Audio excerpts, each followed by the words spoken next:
BJP ने हरियाणा में 21 और प्रत्याशियों की दूसरी सूची जारी की। सीएम नायब सैनी ने लाडवा सीट से किया नामांकन। कंवलजीत सिंह ने विधानसभा चुनाव लड़ने से किया इनकार।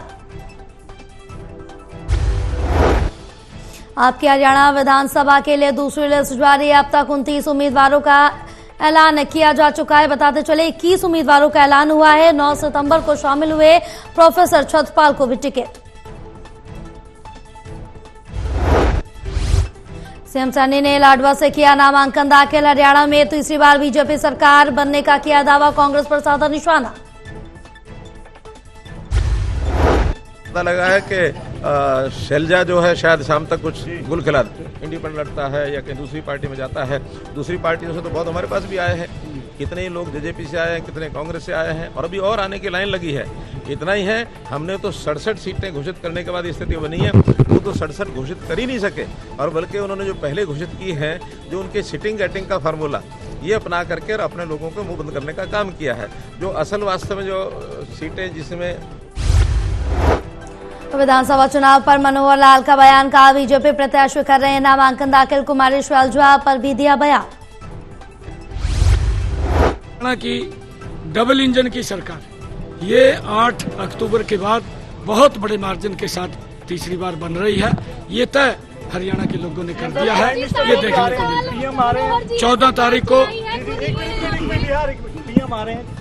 तारीख को आदरणीय प्रधानमंत्री जी हमें आशीर्वाद देने के लिए आ रहे हैं। उनके नेतृत्व में हरियाणा और फले फूले। चंडीगढ़ में जल्द रखी जाएगी मेट्रो प्रोजेक्ट की नींव। संजय टंडन ने दी जानकारी। का चंडीगढ़ मेट्रो प्रोजेक्ट पर मनोहर लाल से बातचीत हुई।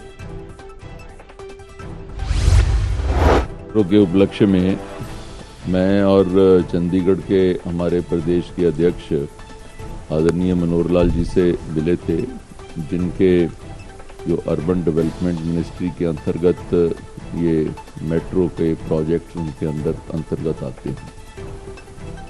जब मोदी जी की सरकार 2014 में बनी थी तो उस समय 5 शहरों में मेट्रो। विधानसभा चुनाव पर बोले संजय टंडन। कहा हरियाणा विधानसभा चुनाव में बीजेपी हैट्रिक लगाएगी। तीसरी बार भी बीजेपी हरियाणा में सरकार बनाएगी।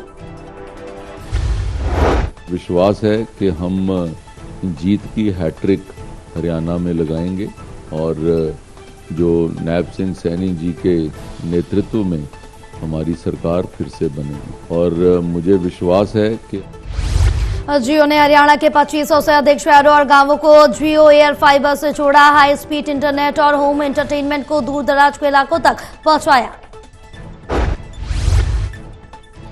कांग्रेस के आपके साथ गठबंधन पर दो टूक। आलोक शर्मा ने कहा है कि अब गठबंधन की गुंजाइश नहीं है। आप पार्टी ने एक तरफा उम्मीदवारों का ऐलान किया। की संभावनाओं का दौर समाप्त नहीं होता है, लेकिन जिस तरह से उन्होंने अपनी लिस्ट जारी कर दी है तो अब उस चीज़ की बहुत संभावना मुझे नज़र नहीं आती है। और इसमें कोई बहुत ऐसा भी नहीं है कि कोई चौंकाने वाली चीज़ है। वो लोग पहले भी पंजाब में अलग चुनाव लड़े थे, हम अलग लड़े थे और लोकतंत्र में सभी पार्टियों को चुनाव लड़ने का अधिकार है। एक लोग बादशाहपुर विधानसभा से राव नरबीर ने भरा नामांकन। बिना भीड़भाड़ के सरलता से भरा नामांकन। बाकियों के मुकाबले शांति प्रिय रहा राव नरबीर का नामांकन। विधानसभा क्षेत्र से भारतीय जनता पार्टी के निशान पर चुनाव लड़ रहा हूँ।